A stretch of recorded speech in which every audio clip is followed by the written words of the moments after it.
prepare the way. He's coming through. Ready or not, our God's on the move. We're gonna see heaven on earth. Come, Holy Spirit, awaken your church. God, you're just getting started. A testimony of more to come. Spirit of God. Hey, everybody. How are we doing this afternoon? I think you can do a little bit better than that. Are we doing okay this afternoon? Welcome to the Summit 2022. Yeah, 2022. Hey, maybe some of you, your summit started a couple hours ago with the Hoppers. Did any of you guys get to enjoy the Hoppers this morning? Let's make some noise for them. What an awesome morning that maybe you've had with them. And maybe this is your first intro into this year's summit. And some are going to be coming in later as we go. But, man, it is going to be an incredible few days that we get to spend together. Hey. What? Can I just tell everyone about how I'm a little disappointed? What I thought was going to happen isn't I'm a little nervous right now because I have no idea what your disappointment earlier I was telling you about it. You're going to have to give me some more. I'm sorry. Okay. Can I just tell them? Tell them. Okay. So, a few weeks ago, Dr. Donovan texted Preston and I'm a speed reader, remember? And I saw... That's code for I half read things. I did. I just barely read it, and I saw, hey, Preston, hey, Kelly, can you guys... And I saw host, and I saw marriage. And you know what I thought we were doing? I thought we were hosting the newlywed game. I love game shows. No. But I have a microphone. You have a microphone. Ted does not have a microphone. Let's play the newlywed game. How are we going to play? Well, how are we going to play the newlywed game? Oh, there's two of us. I'll be the host. You'll be the host. I watch the newlywed game all the time. I'll be the host and the contestant, and you'll be the husband. And I'll be the wife. Guys, okay. I've learned that happy marriage means just saying, yes, dear, Let's play the newlywed right, game. Ted? Ted will probably correct that later. That's why he's coming in to tell you stuff. Okay, so, newlywed game. We had the music. I'm your host. Welcome to the newlywed game. Today we have, Today we have Preston and Kelly Owens. They've been married 12 years, so it's just kind of 12 the newlywed years, game. that's a long time. It is. Okay, so if I'm the host of the newlywed game. Oh, she brought props. I brought props. What? I know. Here, have a marker.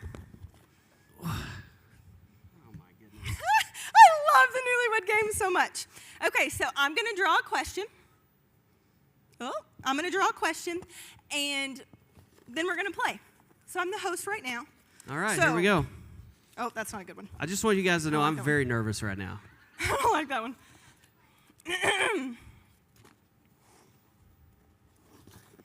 Okay. You didn't like that one or what? No, I do. Oh, okay. Okay. Husbands. That's me. That's you. Because there's two of us. How would your wife answer 3 nights alone in a hotel room? What is she most excited about? All right, hit the music. Hit the newlywed game music. I'm going to answer. I feel like that's pretty easy.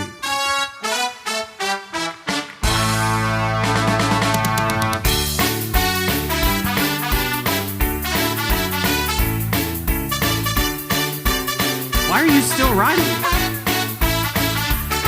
How do you have that many things to write?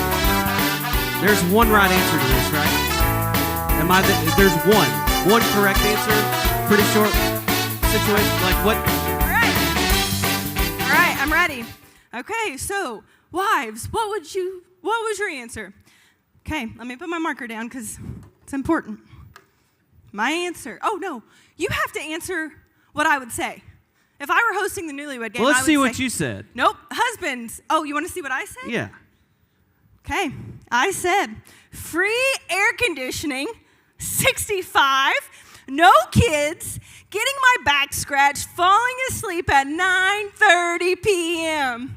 What did you put? Well, I don't know where you guys' minds were at, but free AC, no kids in the bed, scratch her back till she falls asleep, 9:30. Well, I didn't get 9:30, but hey. I think we just won the newlywed game. I think we did just win the newlywed game. $1,000,000 points for us. $1,000,000 points. And Beat I that, heard guys. that Pastor Chris Vaught was providing the winners a cruise for their wow, thanks, Chris. That's super kind of you. All right, let's get serious here. Hey, we are Preston and Kelly Owens. We live in Portland, Tennessee, and we are just here to welcome you. Hopefully you're excited about this session. I'm excited about this session. I know over the last couple of years as pastors and ministry leaders, man, we faced several different challenges. We faced things that maybe we haven't thought that we would ever face in leading the church ever before. But I can tell you that in all of the things that we have worked hard on over the last couple of years of ministry, the most important thing that we have together worked on in our ministry is actually our marriage. And over the last year, I think that's been something that's been the most beneficial in our lives and in our ministry just by working on us together. And so today, I'm excited that General Baptist and the Summit has said we are going to take time, carve this into the rhythm of the Summit this year to enrich marriages within our movement, because your first ministry is at home. Amen? And so I'm excited that today we get to welcome a friend of the Summit. Wait. I can't wait for this part too. So, this man that we're introducing, that I think you already know, or you wouldn't be here because you read the pamphlet. We were so pumped. Last time he was at Summit, we bought the flashcards, and our kids learned that like B is for bee and honey, and we're sweet. We learned all the things. We drove to Branson because we thought, we're going to the castle, and we're seeing Pastor Ted. And guess what this man does? Nothing y'all do. You're good preachers. He took a vacation, and he was not there. We drove all the way to Branson, and he was not there. That's all I got. Well, that's okay, because you guys should find that maybe one of these Sundays here and there, you should also not be in your church. Take some time off. Take care of your family and your marriage. And, hey, I am excited to introduce to you, like I said, a friend of the Summit, a friend of General Baptist. He is the husband to Amy. He is the father of Corinne and Carson, which a friend of mine just told me that he married his daughter, got his daughter married here recently, and he told me that I probably shouldn't answer or say that, or he might get a little pull me off stage. But anyway, he's written multiple books. Can we just welcome Ted Cunningham to the stage here? I didn't know when the game was over. I stood up 3 times to get up here, and then, okay, I think it's fine. Good job, guys. Hey, give them a hand. Give them more encouragement than that. Well, it's good to be back at live events, isn't it? It was rough in 2020. I did everything the city of Branson told me to do. They said shut down. I could only preach to 10 people. I preached to 10 people for 8 weeks, all wearing masks, spread out in 780 seats. Felt like a Joe Biden campaign rally. It was pretty brutal. But I did it. That's not even a political statement. That's not a political statement. It's an observation. I tell a lot of Trump and Biden jokes, so I'm an equal opportunity offender. Does any pastor know what I'm talking about? I'm going to go after both sides of the aisle. So it's great to be here. I've always been encouraged by you, and every time I'm with you, I thank you for allowing me to come back and to share. My passion in life is helping couples enjoy life together, helping couples win. And over the last couple of years, it's been fun to get back out and encourage couples, teaching them how to lighten up. I wrote a book 2 weeks before. It came out 2 weeks before the global pandemic called A Love That Laughs. It was a whole book on laughter and helping couples enjoy time together. And I want to encourage you, if you're ever going to write a book on laughter, release it 2 weeks before a global pandemic. I've sold like 33 copies of that book, and so it's been a runaway bestseller. But it's been my passion. And what I want to talk about today is what a lot of couples miss in marriage. And as ministry leaders, sometimes we miss this. And I always love to share this from the perspective of your marriage, but also for the marriages all around you. As we say in Branson, Missouri, every marriage is a duet in need of great backup singers. And I am speaking right now to a room full of backup singers. And your desire is to bless marriages, to help couples, to let couples know that there is hope. If you're among the living, you still have hope. If you're drawing breath right now, there is hope. And if a couple believes their marriage is dead, we still believe the same power that raised Jesus from the dead is the same power that raises dead marriages. And we need to remind couples that Jesus is your source, Satan is your enemy. And if you want to experience high levels of marital satisfaction, never treat your spouse like the source or the enemy. God didn't give you your spouse to be your source, and he didn't give you your spouse to be the enemy. I have to remind couples of that often. Make no mistake, your marriage has an enemy. It's just not your spouse. God gave you your spouse to be your companion through the grind of life. And that's where I want to start in Genesis chapter 2, verses 20 through 22. God creates Adam, places him in the garden to work, and here's where we pick it up. So the man gave names to all the livestock, the birds in the sky, and all the wild animals. But for Adam, no suitable helper was found. So the Lord God caused the man to fall into a deep sleep, and while he was sleeping, he took one of the man's ribs. My comedian friend John Branyan said, clearly that is the rib men needed to read minds. Took that rib, closed up the place with flesh. Then the Lord God made a woman from the rib that he had taken out of the man, and here's the first wedding, and he brought her to the man. And I love this word picture because Martin Luther says that God could have taken a bone out of Adam's head, implying that women would rule over men. He could have taken a bone out of Adam's foot, implying that men would rule over women. But I love this word picture of taking a bone from Adam's side. He says, yes, it implies equality and mutual respect, but I love the word picture of side by side through the grind of life. The suitable helper, they're going side by side through the garden, through the grind, through the difficult seasons and stages of life. And I have been walking side by side with this woman right here, my wife, Amy. This is our 25th wedding anniversary picture. We're going to throw it up there on the screen.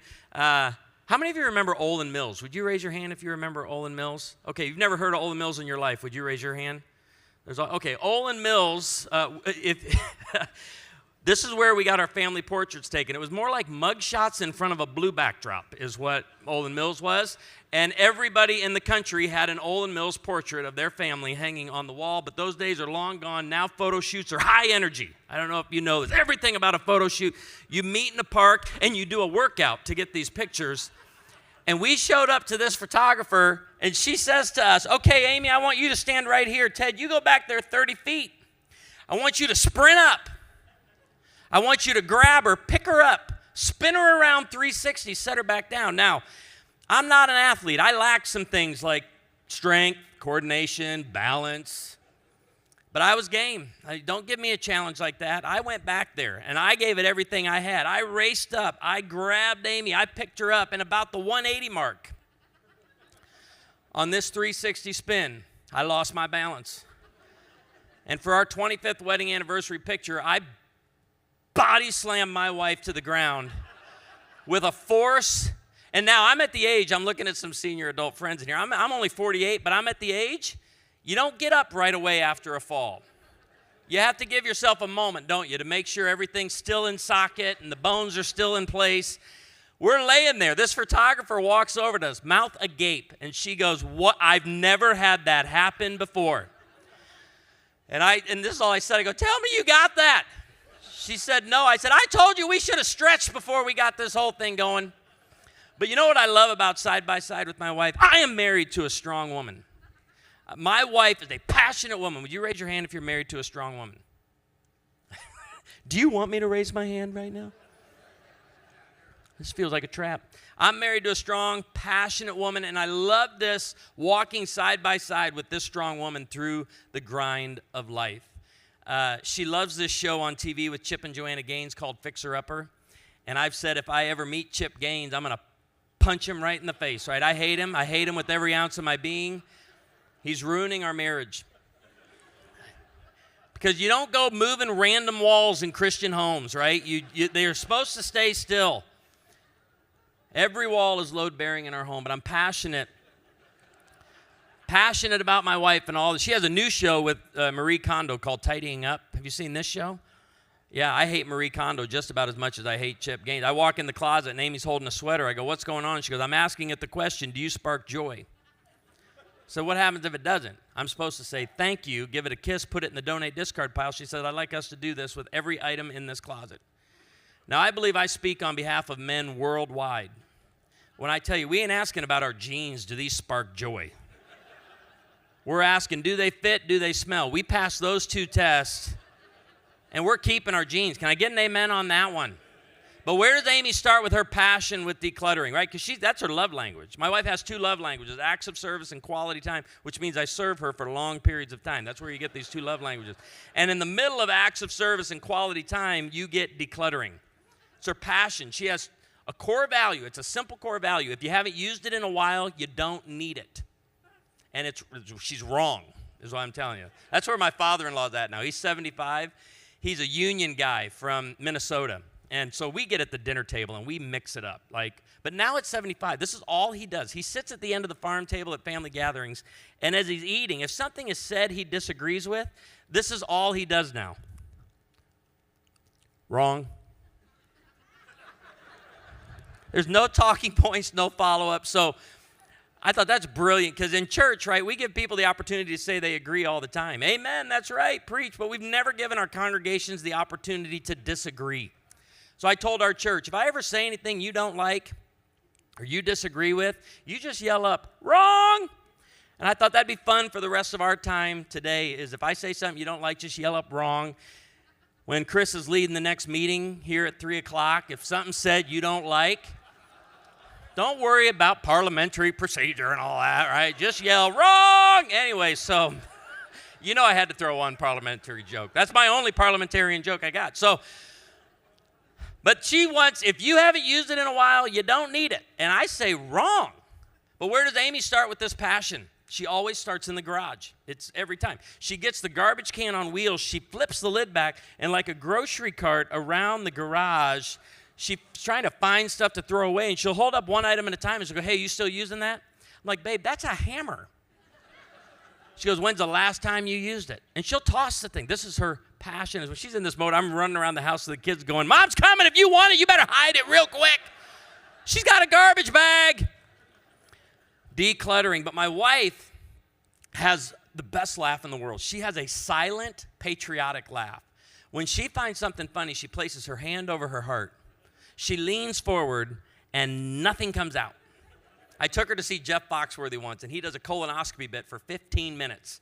And for 15 minutes, my wife did not breathe. And my goal in life is I walk side by side with Amy through the grind of life. Yes, we do ministry together. We've raised our kids together.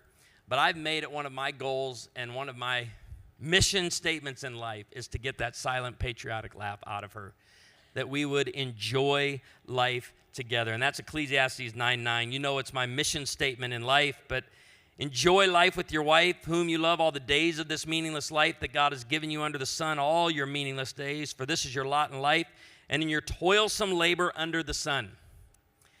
And a lot of times I think in the church we read that as endure life with your wife all your miserable days. And I just want to encourage you, church leader. Thank you. Who said wrong? You just got a free book, man. I think they're bringing me the books up here. Did somebody grab all those books? Can you bring those up to me? I'm giving away books today. Look at that. Look at a Heckle won you a book. Now, don't get out of hand, people. I've only got a stack of them coming up here. But we'll give them out. Let's see. What's the first one we want to give him? I don't think I have a Love That Laughs. It's sold out. I'll give the kids Devos out at the end. Let's give him Fun Loving You. Are you a pastor? All right, where are you pastor? Oh, you're close. Okay, so you get Fun Loving You, enjoying your marriage in the midst of the grind. You want to throw that back to him, toss it back. 4 rows, my friend. Good job. All right, let's see who else is going to win next. That's what we're doing. I love From Anger. Do we have any newlyweds in the house? Anybody newly married? How long have y'all been married? 2 years? I can't hear. How long? All right, anybody less than 2 years? You guys got to do something about your pro-marriage initiative here at the General Baptist. I'm going to work on that in a second. I'll show you that one. Enjoying life together, that we would get back to teaching people that God didn't give you your spouse to be the source, didn't give you your spouse to be the enemy. He gave you your spouse to go through the toilsome labor under the sun with. Enjoy life together. And here's what we know about marital satisfaction. Yes, it's a choice. It's a decision we make. But marital satisfaction depends on factors and skills couples can do something about in any season or stage of life. And isn't it something when we meet with couples, they want us to help them get out of the season or stage that they're in. Just get us out. And we've fallen for this thing called destination addiction. Dr. Robert Holden from the UK coined this in 2011. And it's this idea that we can't enjoy life in the current season or stage, but it awaits us in the next. Anything in America remind you of that? Maybe a thing called retirement, right? You don't need to enjoy your life. You don't need to enjoy work. You just need to grind out a job, and at the end of that season, you can enjoy life in this time we call retirement. We fall for it all the time. Thank you. What's he get? All right, you get from anger to intimacy. Who said wrong? All right, from anger to intimacy. You might need this for a friend. Maybe a friend will need that. I wrote this with Dr. Gary Smalley, How Forgiveness Can Transform Your Marriage. But they're always wanting us to help them out of the season or the stage. They're like, you know what? We're going to enjoy life together as soon as these kids sleep through the night. We'll enjoy life together as soon as we get these kids off to school. We'll enjoy life together as soon as we get these kids out of the house. We're always thinking about the next season or stage, and we're not finding ways to enjoy the toilsome labor, life with each other in the toilsome labor now. We just came out of the pandemic, and I got to be honest with you. Have you ever been, I love being in a room like this. Have you ever been in more trouble for things you never said than in the last 2 years? I would get to church and people would be like, are you going to say this today? It's not in my notes, but if you need me to say it, and whatever you want, that's where we're at right now. Just don't leave. Anyway, but isn't that how we all felt? Like, I didn't say a word, and you're assuming so much. But I got to be honest with you. I mean, we had both sides at our church. I mean, we had people that said, I had COVID-19 back in 2012. There's no way for me to get it again. And I ain't getting the jab, and we had all those people. And then we had people that were wearing masks while driving in cars alone. You know who I'm talking about. We had both sides, and we were trying to pastor all that. It wasn't easy. And I'll be honest, I was going with the flow. I said, we're still going to make much of Jesus and keep him the center. The pandemic is not our central message. That's what I was trying to explain to people. Let's keep the main thing. And I started off at the beginning when we started meeting back. We will honor all decisions. About 4 weeks after this big thing I'd put on the screen, we will honor all decisions, I added a comma. And I said, we will honor all decisions, but not all attitudes. And I was trying to get us back to 2 services. That's really what I was trying to do. We were at 3, and I was trying to trim that bad boy down. I've learned that 2 service times is the sweet spot. You don't want 3. 3 is just, it's too much. Anyway, I went with it. I did everything the city of Branson, Missouri told us to do. Until 2021, I drew my line. I feel safe enough. I don't share this a lot of places, but I'm with safe people. So we're going to keep what I'm saying right now here and on the internet, okay? I went with the flow. They said shut down, I shut down. They said we can open up, but you got to open up with this percentage of people. I did that. They said wear a mask, I wore a mask. They said stay 6 feet apart, I stayed 6 feet apart. In 2021, I'm in the family room, Amy was in the kitchen. And I'm reading an article in the Washington Post. You can fact check me on this. I'm reading this article in the Washington Post, and I go, oh, boy. Amy, I found my line. She said, what? I go, I'm done. I'm done with the pandemic, and I'm not going to do this. She goes, what is it? I says, research now shows the anal swab is more effective than the nasal swab in detecting COVID.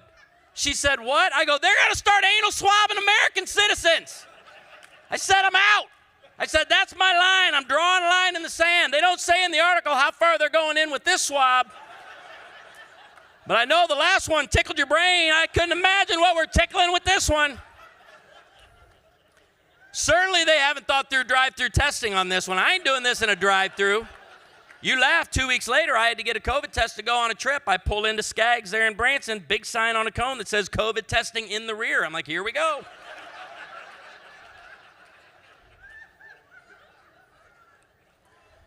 We're there.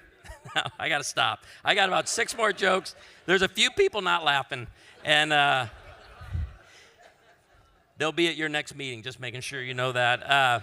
But let me tell you, if you're not laughing at any of these jokes, trust me, you're going to pass the anal test with flying colors, and we're going to be proud of you, okay? We're going to cheer you on as you do it. So, I've never had that much laughter on that bit right there.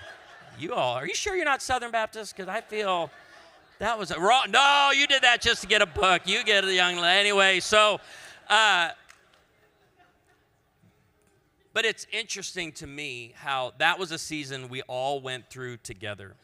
Some churches did well, some churches didn't. And it's interesting to me all the blame that was placed on COVID for the unhealth that we saw in marriages and that we saw in churches. So COVID and difficult seasons and stages in general are more of revealers than they are creators. And they revealed a lot about us. But what I would tell couples, if you put that back up there on the factors and skills part, there are factors and skills that work in any season or stage, and that's what I want to talk about a little bit this afternoon. The factors and skills that work in any season or stage of life. I want to start with this one because I've shared it with you before, but to take it in a little bit different direction today because I've seen this factor affecting a lot of families, especially during the pandemic, and that is family relationships, extended family relationships, and how they've been affecting the family. But this is a picture of my daughter. She got married on May 31st. I walked her down the aisle. And this word picture is so powerful to me because I walked her down the aisle, and that picture of I am now side by side. I've been side by side with my daughter for her entire childhood. When my son asked me, who gives this woman to be married to this man, I said, her mother and I. Don't lose the symbolism of a wedding. It's very important because at that moment I stepped back. I moved away from her side, and Caden Hazel moved to her side, and then I stepped up to officiate. How many of you have officiated a child's wedding? Can I just see your hand? Ain't a fun job. I'm going to be real honest with you. Every 5 seconds on the video, you hear me going, but I did it. I tried. As I sat there and moved away from her side so she could be side by side. And that's, if you keep reading in Genesis, that's Genesis 2:24. For this reason, in the creation order, how God put it together and how he organized it, how he designed it. It's what I love about what Jesus does in Matthew 19. When they come to him, hey, can you get divorced for any and every reason? Jesus quotes Genesis 1 and 2. Says, for this reason, right? In the beginning, the Creator made them male and female, and I'm one dad who is raising his son to embrace his biological sex and marry the opposite sex. I raised my daughter to embrace her biological sex and marry the opposite sex. Jesus starts with the Imago Dei and moves into Genesis 2:24. For this reason, the way God established it, marriage was designed and laid at the foundations of the earth. God's plan for it, we're invited into it. He doesn't need our help defining it, but he invites us into it. For this reason, a man will leave. The word leave there, it means to forsake, abandon, move away from the side of his father and mother. That's the family of origin. He moves away, and how do you leave father and mother? Well, you leave physically, you leave emotionally, relationally, financially, and if necessary, geographically. You move away from the side of your parents. And so what I want to do is just talk about that part for a second before we talk about the second part of Genesis 2:24, the thriving marriage. What it means to leave, because some people are having a difficult time leaving the side of their father and mother to cleave to the side of their spouse. And here's what it means to leave home relationally and emotionally. We get the physically part. You pack up suitcases or boxes and you move out. But it's the relational piece and the emotional piece that we need to help couples with. Number one, you prioritize your spouse over your parent. I'm going to give you 5 boundaries essential in the home today. Prioritize your spouse over your parent. That means when you come home from a bad day at work, your first phone call is a spouse, not your parent. You can call your parent, they're just not the first call. When you come home from a bad day, the first conversation, if you need to vent, is with your spouse, not your parent. Prioritizing the spouse over the parent. Number 2, never compare your spouse to a parent. 2 ways we do this. When we talk about all the little influences in our lives around family of origin, we can say things to our spouse like, well, the way my dad would have done that, the way my mom made that can be frustrating, but this one's worse. Is when you hear your spouse say something and you respond with, you're acting just like your mother. That's something your father would say. Never compare a spouse to a parent. Have you ever had a moment at your in-laws' house? Like your spouse says or does something all the time. You're like, where'd that come from? But you're at your in-laws' house one day and you have a moment where you're like, huh, that's why she says that. That's why. You just had a family of origin moment right there. And because it's in those moments that we can begin to compare. Now, here's the biggie. These kind of build on each other. The third boundary, very important, do not allow extended family members to make major decisions for your marriage. This is a biggie. Because once you start your own family, it is okay. It's amazing how many times I have to remind couples that you're an adult now. You get to make choices. And I worked with a couple some time ago that, mother-in-law wanted every member of the family waking up at her house at Christmas. And the bride is going, they started their family, she's going, I want to wake up in my house.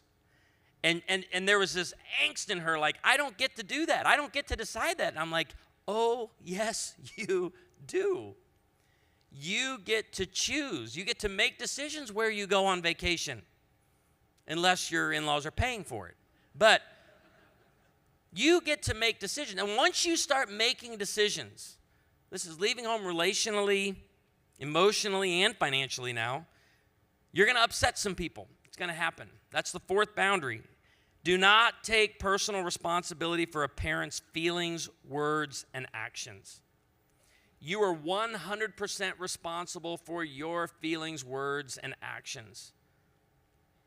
You're responsible for what you say and what you do. That's why when we apologize for what we say and what we do. We never look to the other person and say, I'm sorry you feel that way. I don't need to apologize for your feelings. If I've said something wrong or done something wrong, I apologize for words and actions. And now at this point, and I've had moms come up to me after messages like this. Just recently, a lady came up to me and she goes, you are tearing families apart. I'm like, well, it's kind of just the opposite. We're trying to create strong marriages and thriving families. That's the goal. We don't want drift.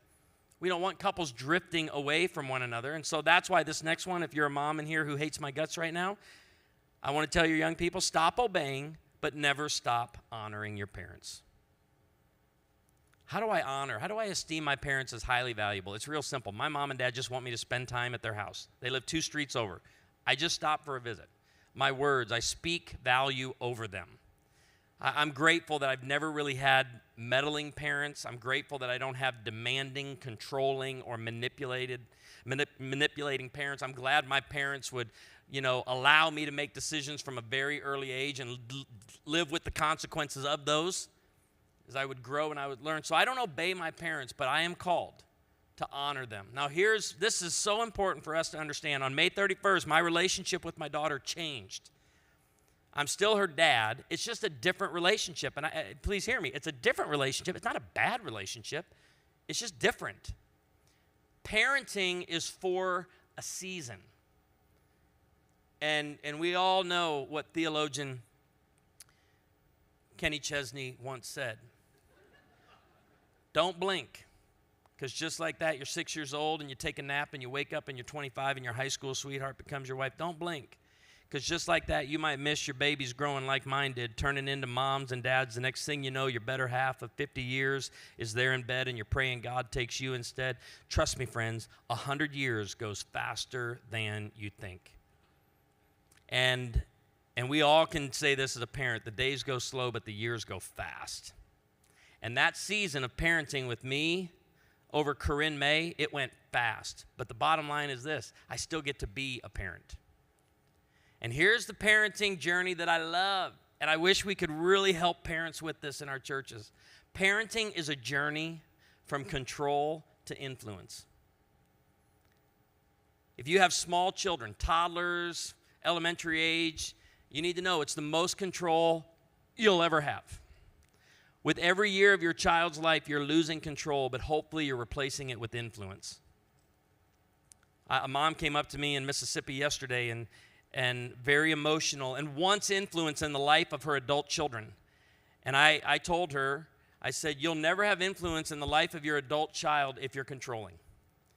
Because I've seen it happen too many times. You probably saw it. Maybe when we went to college or your first job, a parent who controlled their child up to the age of 18 drops them off at college with freedom and responsibility that they've never been prepared for, and they lose their minds.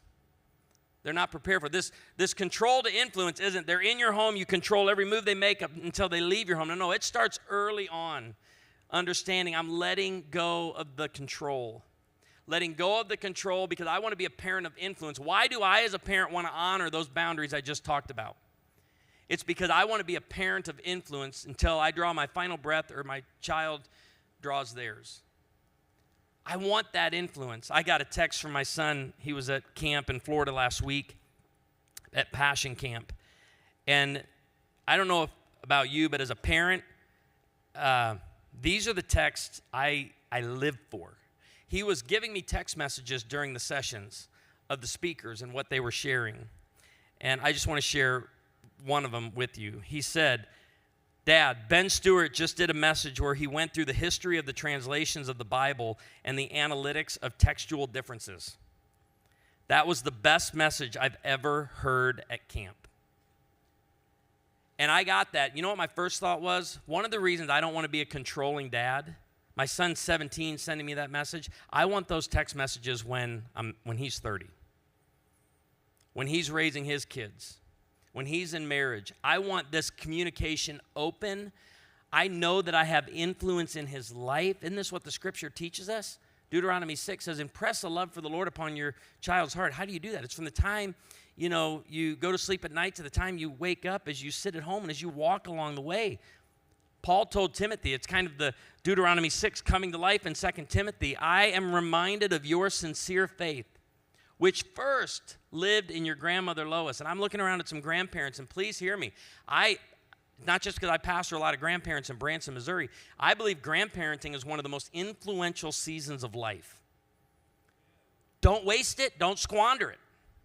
Don't become controlling, because every time you move toward becoming a controlling, demanding parent or grandparent, you lose influence. And I don't want to shut down that communication as my son goes to college. I want to know what God's doing in his life and what God's doing in his heart. And that's why I will gladly step out of the season of parenting, and I want to be a parent of influence. My friend Jim Burns wrote a great book. I encourage all of you to look this book up. It's phenomenal. It's called Doing Life with Your Adult Child. He's out of California.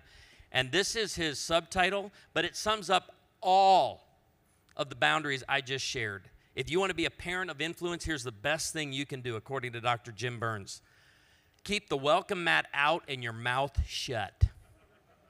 Is that not a good sermon? You guys all should write a sermon off of that subtitle right there. Keep the welcome mat out and your mouth shut. Now, I don't have a problem with my mouth. My problem is my face. Like you, I don't have to say a word, but my face communicates disappointment. My face communicates shock. My face communicates, what'd you just say? My son, he drives a Honda Accord, and he pulled in the driveway a few weeks back, and the tires were turned out. And so I hadn't been paying attention to his tires. I'm not a real car guy, but I see his tires. They're pretty bald. I'm like, ugh. I said, Carson, we got to get you new tires. You can't be driving on those anymore. And I just in passing asked my son, how's the handling, of your car? How's the alignment on the car? With a straight face, my 17-year-old looks at me and goes, well, the wheel kind of shakes at 80. Excuse me? Where are you going 80 in Taney County, bro? That ain't, I don't know if you've been to Branson, but there's nowhere to go 80 miles an hour. But it's in those moments as a parent, right? As a parent, what do we have to do? Freak out on the inside. I've told Jim, I said, Jim, the subtitle should be, keep the welcome mat out, your mouth shut, and a poker face. I want to be a parent of influence. Now, influence in marriage, this is what, I don't know how you do your counseling, but it's so important when you do it to help couples understand their family of origin. Because my family of origin, what I saw my parents do, heard my parents do, influenced so much about me to the point where there's thousands and thousands of messages written on my heart that my parents gave me. That's my family of origin. I married Amy. She's got thousands and thousands and thousands of different marriages. And if you're not careful, It's like you pack it up in a suitcase and you look at your spouse and you're like, I got my suitcase on earth. Where did you get yours? Because we just think this is the way to do life. This is the way that you do it. But it's these moments that just begin to clash. And I remind couples all the time, your parents, your father and your mother, they influenced you, but they don't define who you can become as a couple. You get to choose that. You get to make that decision. But let's look at all the ways. Here's your family of origin. Here's how they influence you. Number one, they influence the way you vote, the way you spend and save. I grew up in a home that taught savings was money you put away for a rainy day. Amy grew up in a home that taught savings is the difference between the actual price and the sale price. Very different. It affects the way you drive. I grew up, you know this, in an independent, fundamental, premillennial, King James Version only Baptist church. I learned that all signs on the road are laws to be followed. You break one, you go to jail. God stops loving you. You better do some stuff to get back in his good graces. This is what I learned about signs on the road. My wife grew up Assembly of God. She's been set free in Jesus completely. She sees all signs on the road as suggestions for other people. She's taught me how to cut people off in traffic. Just keep your eyes down. You don't look at them when you cut them off. All of these moments in marriage are your family of origin. Affects the way you fight, clean, the way you celebrate the holidays. I grew up in a home, very simple home. Amy grew up in a home. Christmas was, tree in every room, garland over every door. You couldn't start decorating for Christmas until the cookies were in the oven baking and Andy Williams was playing It's the Most Wonderful Time of the Year. My family decorated for Christmas on a commercial break. We were able to pull a 3-foot pre-decorated tree with a garbage bag over it out of the crawl space, put it on the dehumidifier, pull the bag off, joy to the one. We were ready for Christmas. I didn't know why at Christmas I was always so ticked off all the time and not in the mood to celebrate the birth of my Lord and Savior. It's family of origin. This one even works me out, but it even affects the way you load the dishwasher. I've told Amy, listen, I'm not saying my way is the only way to load a dishwasher, okay? It is the manufacturer's recommended loading instructions. We'll be sitting at dinner and Carson will go, Dad, I don't think the dishwasher's working. There's something on my fork. The dishwasher doesn't have a problem. You can't put 15 utensils together upside down in that little spot and expect them to get clean. So I'm just working things out. I need you all to know that about. If ever there was a picture to share on family of origin, it's this right here. I want you to take a look at it. Now make some noise if the one on the right is right.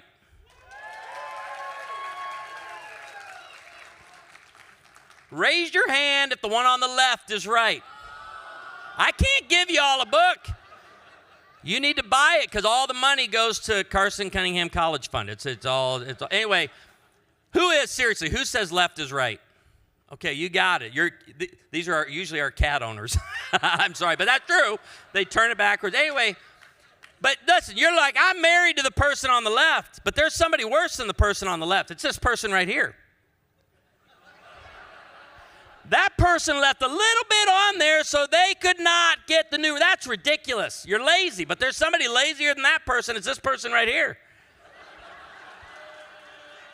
No, you should be a better spouse right there. That guy back there. Look at, they're all into it. You two back there remind me, this is true. I was at Pine Lake Church in Mississippi. I did this prayer at the end of the message because I talked about in-laws. The message yesterday was called First Comes Love, Then Come In-Laws.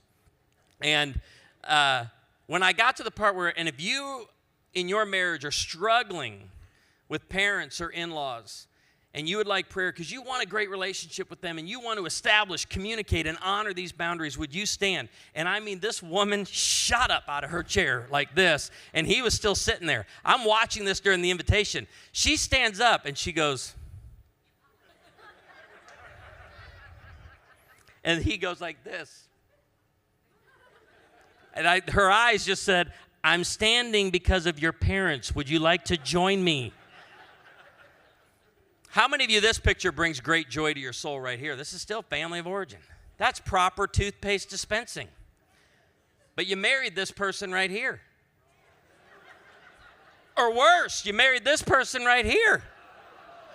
What kind of animal refuses to use a cap, and then that person that takes the toothbrush and just kind of scrapes that stuff off the top of it?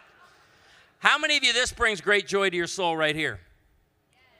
Just a fresh, out of the dryer towel, fluffed and folded properly. But you married this person right here. Comedian Jeff Allen, he's got a great line on this. He says, he goes, my wife now confronts me with this stuff with questions. I'll walk in the bedroom and she'll be like, hey, is this your underwear on the floor? And he's like, well, I sure hope so. If not, I'm going to have some questions of my own around here.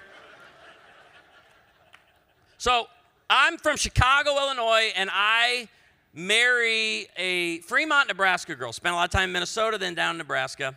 And I grew up in a home. My family of origin is if you're 5 minutes early, you're late.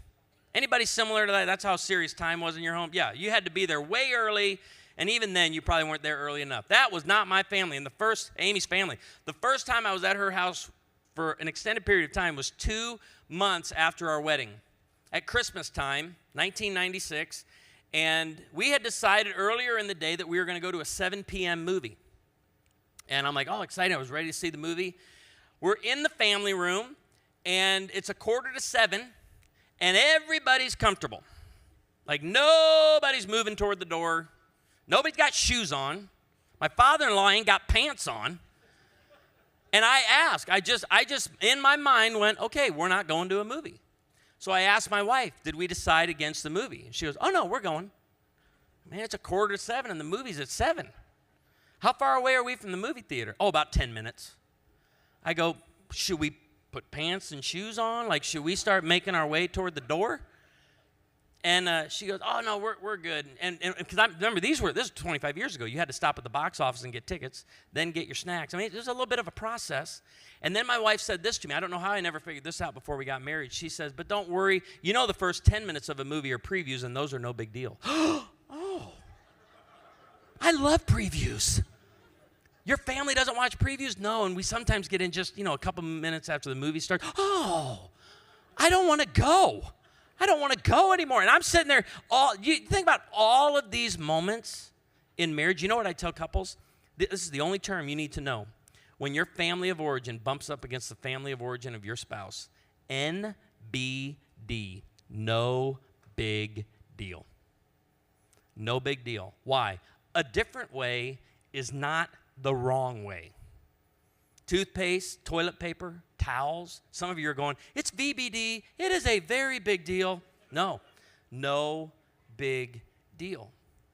We got to learn what the most important is. We have to learn what we really fight for in marriage. And there's plenty of time in our home where I am under my breath saying, no big deal. Because our culture is confused with compatibility. They think it's something that you find. You're going to find it. You get online, you take a test. Anybody here meet online? Let me just see the hands of anybody that met online. You met online? You already got a book. I can't give you anything. What website? What website? I love that. You know how many people met on plentyoffish.com? So that's good. You were hooked. You're an online couple back there? How did I not guess that right there? And you probably never discussed toilet paper, toothpaste, or towels before you got married, did you? Nope, you figured that out.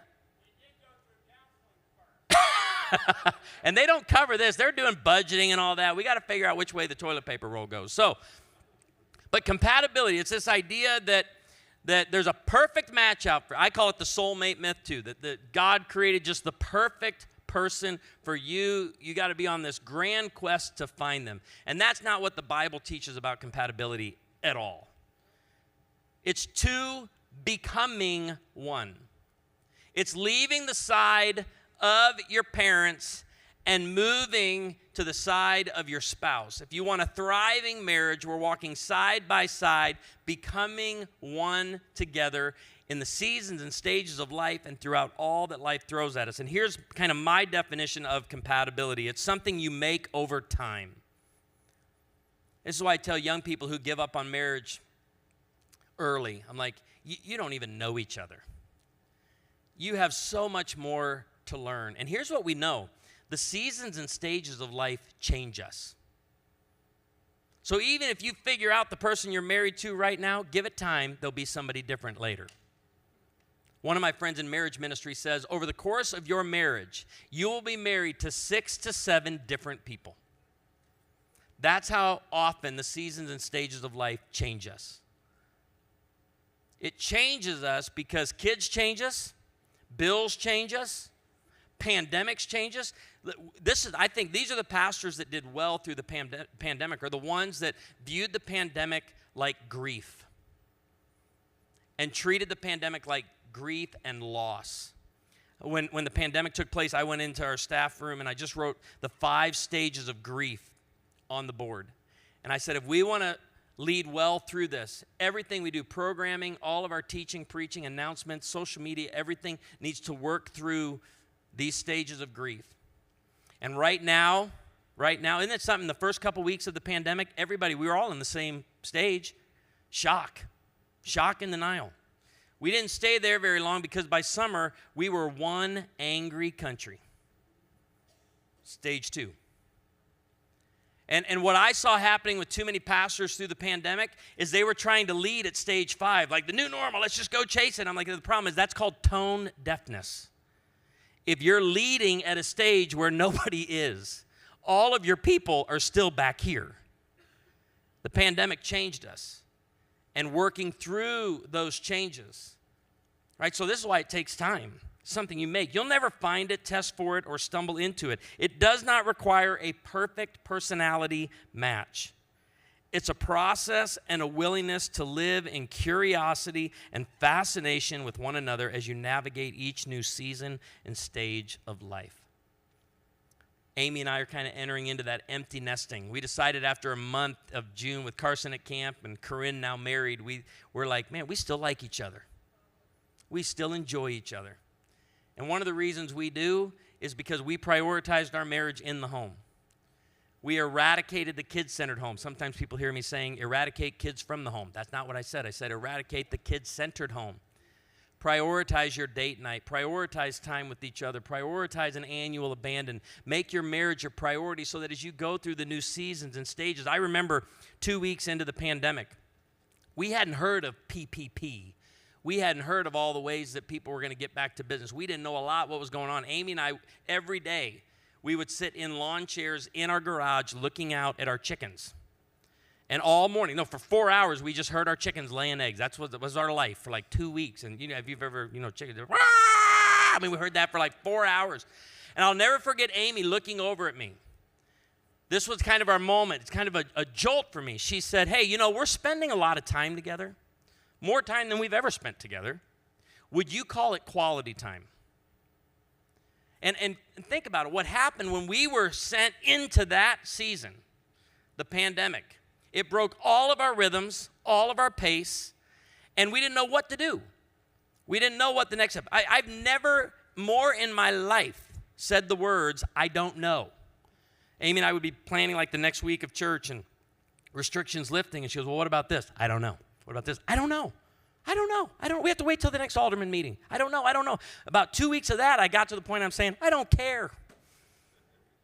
And I had to catch myself and be like, no. I can't let the season or stage that we're in and the drift that our country is in step into my life and into my marriage. Because marriages drift just like faith drifts. If you're not getting up every day and making the choice to pursue the Lord and follow Jesus with all that you got, your faith will drift. My friends at the Institute of Family Studies, they came out with a great study. I encourage you to share this with your people as you talk about gathering. But you know that 78% of couples who attend church together regularly, 78% report they're either very happy or extremely happy in their marriage. It only goes up from 78% for couples who read the Bible together, who pray together, who serve together, who give together. Because you know what that means? You're like at a 95%, we're very happy, extremely happy, to couples who are on mission together. When they are on mission in their family and in their church and in their community, and they're like, we are doing this together, high levels of marital satisfaction. And that's why we put too much on personality, and we can put too much on family of origin. But one area of compatibility, I want to move to another factor and skill here for the sake of time, because I love talking about this. If there's one thing we lost during the pandemic, it was our sense of humor. You go online, I had to stay offline because it was like somebody put their opinion on there, and it was, this is what I thought, And like, if you don't respond, like, why isn't Ted saying you're? And it was like, that was the whole. It's like, hey, and I'd throw a joke out there every now and then to be fun. It's like, wow, we have lost it. What does Proverbs 17:22 say? A cheerful heart is good medicine. Jim Gaffigan says, take laughter as a medicine, but only after you've taken real medicine. But a crushed spirit dries up the bones. And I got to tell you, it's one of the reasons I did drive-through date nights and drive-through date night comedy events during the pandemic. I stayed out there, and I still tried to encourage couples in different ways because I was experiencing a lot of crushed spirits.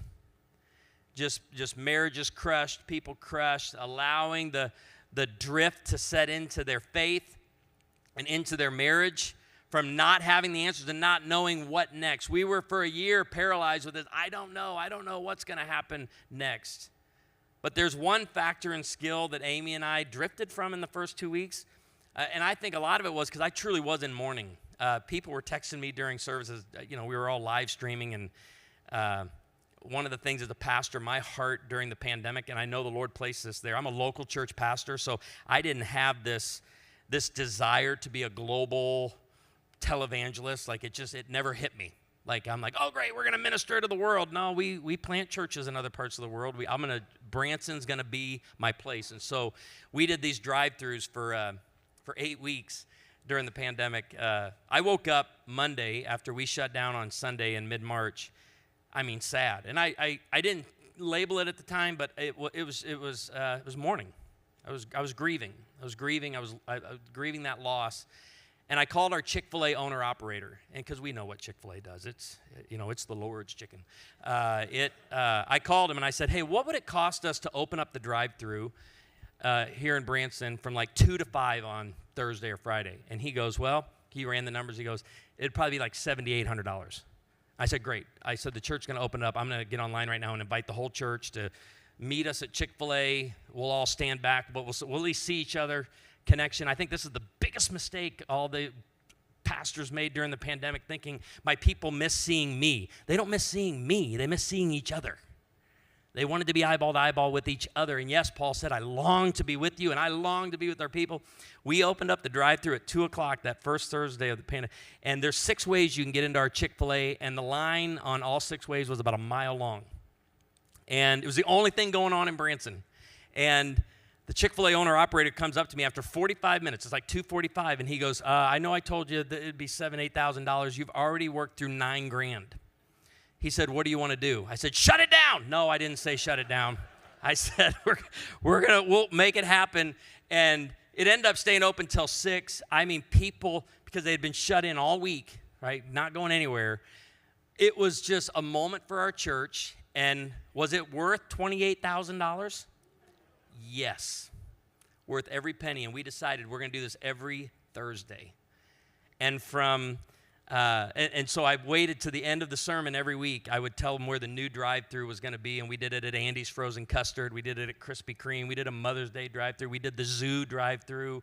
But we did it for 8 weeks because we wanted to be together. And yes, we were going through grief, but there's a season for that, and there's a season for laughter as well.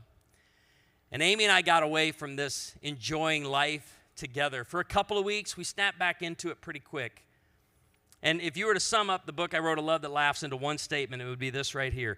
Couples who use laughter to manage stress and work through difficult conversations not only enjoy higher levels of marital satisfaction, but they stay together longer. I need to say this to the husbands.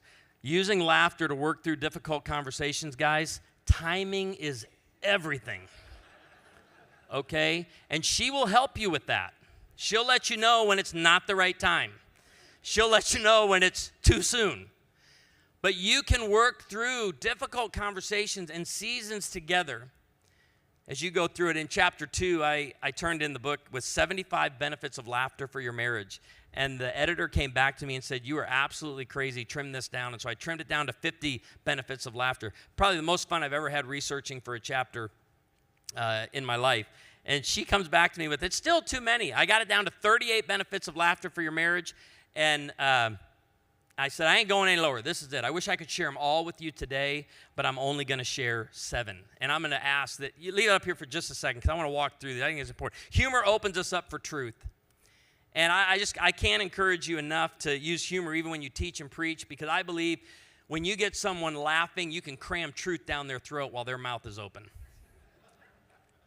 How do you want to teach something to your kids? How do you do that the best? Do you if you want your 6-year-old to learn something, do you pull a whiteboard into the kitchen with dry erase and go, all right, we're going to start with the 4 horsemen of the apocalypse. Here's what we're going to do. No, but you want to get something onto the hearts of your children. You know what you do? You get down on the ground and you play Legos with them.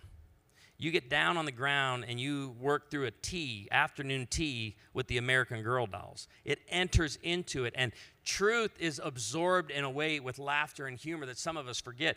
Humor helps us cope.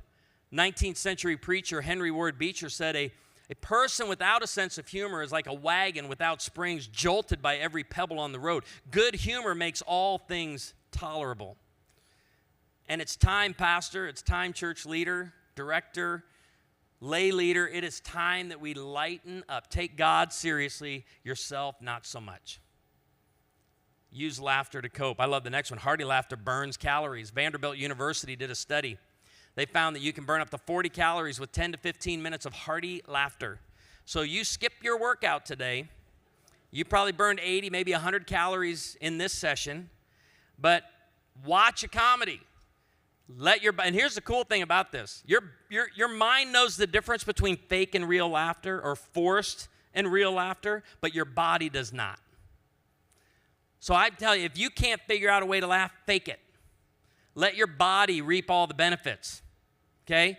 Laughter reduces stress and tension. Oh, I love this. I do date night comedy events, and my 3 favorite things to hear are, we haven't laughed this hard in a long time, my face hurts, and my side hurts. A lady in Rock Valley, Iowa in February came up to me. She's 65 years old, and she says, Pastor, what are those 3 things people say after an event like this? I go, haven't laughed that hard in a long time. My face hurts and my side hurts. And she goes, I'll give you a 4th. I said, what's that? She goes, I think I peed a little. It reduces stress and tension. Humor makes you more attractive. I tell the guys in our church all the time, you don't need the body of The Rock, the face of Brad Pitt, or the ego of Tony Stark to get the girl. You just need a few jokes. You need a paycheck and a few jokes. You got those 2 things, and you can get the girl. Humor makes you more relatable. Have you ever walked into a room where people are laughing and you just kind of move toward the laughter? Because it's like a yawn. It's contagious. You don't even need to know what story was told or what joke was told, but you find yourself moving toward it. Have you ever found yourself laughing, not knowing what was just said?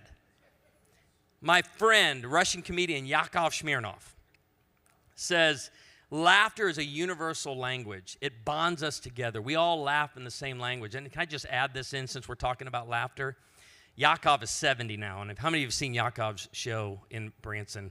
I'd encourage you to bring him here maybe sometime. We'll get a deal for you. Bring it up in the business meeting here in an hour. Okay. God is doing amazing things in Yakov's life at 70 years old. And he's been going to our church, and he asked me to disciple him. He's just a brand new believer. And here, how many pastors love to hear this? He goes, would you sit down with me and show me in the Bible where the verses are for, what do we say to that? Like, we would love, yes, Yaakov, I'd be happy to do that. And I'm honored to not just be his friend or pastor, but to watch God working in his life. And it is so great. His wife is from Ukraine, and she's learning English well, and I think she's got it well. But I watch her sometimes not fully understanding what's going on in a service, but yet she's still laughing. That's the power of laughter. It brings people together. We lean toward the person who can say or do something stupid and shake their head and be like, I can't believe I just said that. I can't believe I just did that. It makes you more relatable. And then this one's for the guys. Humor makes shopping enjoyable. Wrong. Who said wrong? All right, sir. Cat owner back there, you get trophy child. Saving parents for performance, preparing children for something greater than themselves. Yeah, I can't stand shopping. You can take that off now. I just wanted everybody to have a chance to write it down, or I tell people to take a picture of it too. So my wife will send me into the store with these random lists to pick things up, and I've told her, you have got to be specific. Like, you can't say canned tomatoes. That is not enough information. I need diced, peeled, crushed, whatever it is. Sometime back, she sent me to the store to get prepared mustard. I've never heard of prepared mustard in my entire life. But I go over to our very generous mustard section. It's next to our very generous ketchup section. And I start at the top, and I work down every row of and there's a yellow Dijon, spicy, and I do it twice. I'm so frustrated because the only thing I have to get, and I can't find it. They don't have it in all this. They don't have prepared mustard. 80-year-old lady comes walking down the aisle. I said, ma'am, excuse me. I was out of breath. She could tell I was frustrated. I go, I hate to ask you. I don't want to bug you right now, but my wife sent me in here for prepared mustard. I can't find prepared mustard. Will you please help me find prepared mustard? She didn't say one word to me. She looked at me. She looked back at the mustard section. She looked at me, and while looking at me, this is all she did.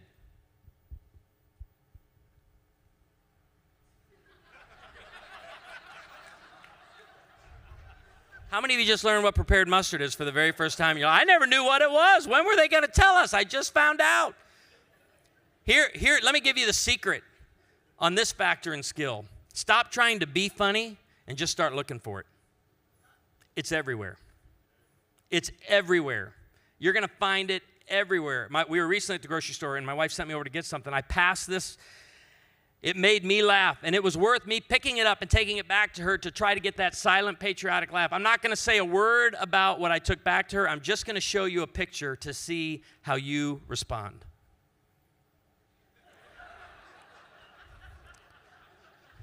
Now, some of you aren't laughing because you were raised on new math. But when I grew up, the math teacher said what? Show your work. Somebody complained, why are we paying so much for this Coke? Well, it's a 15-pack. I don't care. Well, no, it's 3 more cans than a 12-pack. Did I get the silent patriotic laugh on that? Nope. But here's what I got. She looked at it, her head kind of turned, and she went, huh. And it was worth it for me. Stop trying to be funny. Just call it out. Like if you drive by Mount Pleasant Baptist Church, call this sign out right here. You know what hell is? Come hear our preacher.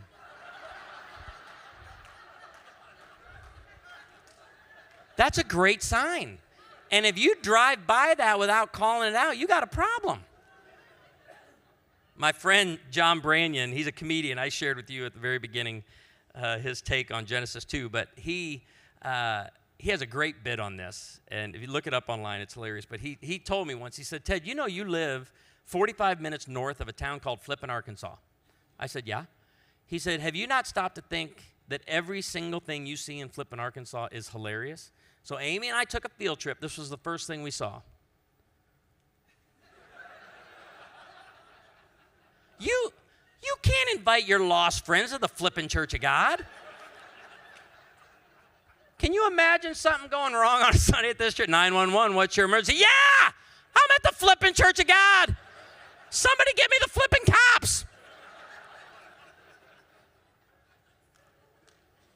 I'm just convinced if you look for it every day, you'll find it every day.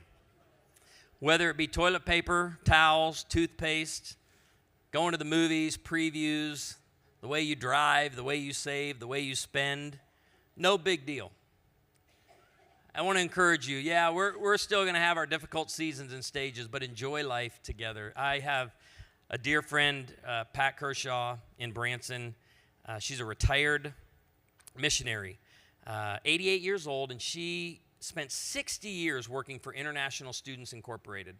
And her passion in life was sharing the gospel with international students who would come to university in the States and to lead them to Christ, disciple them, and then send them back to be leaders in their homeland. And it gave her keys to her kids and said, my foot's not strong enough to hit that brake fast enough. So I'm going to go visit with her. But we used to meet at Panera Bread all the time. She's about this tall and just fiery. And she would sit down, and she asked me one day while I was working on A Love That Laughs, what are you working on, preacher? I said, I'm in chapter 3, observational humor, helping couples find the funny rather than trying to be funny. And I love asking. It's a great question to ask people. What's the funniest thing you've seen today? Anything you see funny lately? And I said, Pat, have you seen anything funny lately? And she goes, well, I saw it just yesterday while getting my mammogram up in Springfield. Now, every pastor needs a good mammogram story from one of their senior members. And I said, Pat, what was funny about your mammogram? She goes, well, you know, it was at Mercy Hospital, and it's a Catholic hospital. And the nuns, they got verses all up and down the hallway at Mercy Ted, what verse you think they got hanging on the mammogram machine at Mercy Hospital? I said, I have absolutely no idea. She said, 2 Corinthians 4:8, for we are hard-pressed on every side.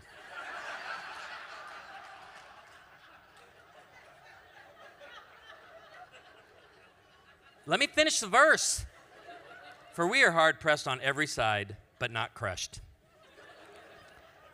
That, all right, somebody will get that. No more.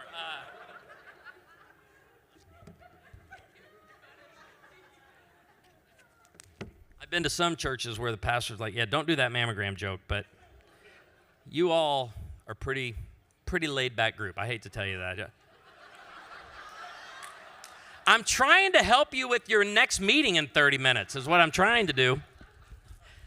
Do you guys know what they did bringing a comedian in 30 minutes before your business meeting, right? You do understand what's at play here, right? This wasn't an accident. This was, Chris is like, I'm the most brilliant. Anyway, so some of you saw this the last time I was here, but these are the cards. Obviously, I don't do these with my young adult children anymore, but A to Z, we taught our kids when they were very young the scripture.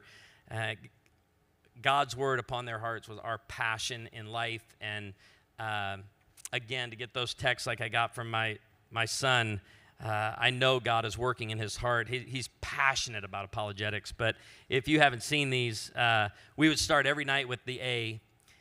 Go to the ant, you sluggard, consider his ways and be wise. And there's a main point on each card.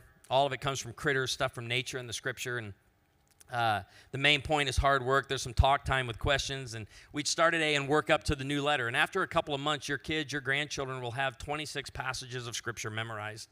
And the B, kind words are like honey, sweet to the soul, healthy to the body. It's easier for a camel to go through the eye of a needle than for a rich man to enter heaven.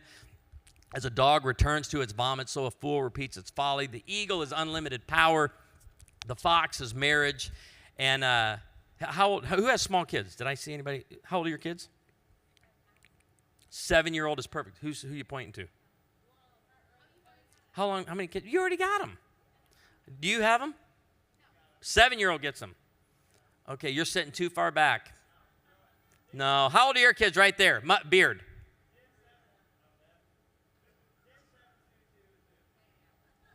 10, 7, 2, 2, and 2. You have triplets? Congratulations. I'm only giving you one set. You'll have to buy 4 more sets. No, you only need 1 set per family. The triplets, wow, boys, girls. Listen, I'm proud of you because most of the time when I ask a guy how many kids you got, he looks at his wife. How many kids we got? But I always, the V is my favorite, and I want to encourage you to start with the V, tuck them in, get them comfortable. They're not here with you, are they? No, when you go home, first night back, you tuck them in, you get them comfortable, fluff that pillow, and read for them Proverbs 30:17, the V. The eye that mocks a father, that scorns an aged mother, will be pecked out by the ravens of the valley and will be eaten by the vultures. Night, night. You guys sleep good. You rest well. And I love it. Having your eyes pecked out by ravens and eaten by vultures is a word picture for death. Not listening to your parents, making fun of your dad, and treating your mom as your servant will cause you much pain as an adult. The Bible's very clear that we're supposed to honor our parents even after we leave home. It is the first commandment with a promise. God gives us parents to prepare us for life in the world. When you listen to their instruction, it helps you throughout your entire life. So would you swing up here and pick these up? Thank you very much for allowing me to share with you a little bit today. You guys are always a blast to be with. Blessings to you and your next meeting. I should be leading the next meeting is what I'm thinking. What are we doing? Oh, I'm turning it over. You're welcome. Hey, let's give it up for Pastor Ted one more time. Very cool. Hey, listen, he's got a table set up just outside these doors. He's got books. He's got other resources. Make sure you stop by there and pick up anything from there that you can, and I promise it'll be encouraging to you. The next thing that you need to know is that at 3 o'clock, we've got a little business meeting to take care of in here, right? So 3 o'clock, be back in here, and we'll jump into the general session at that time. So don't be late. We'll see you then.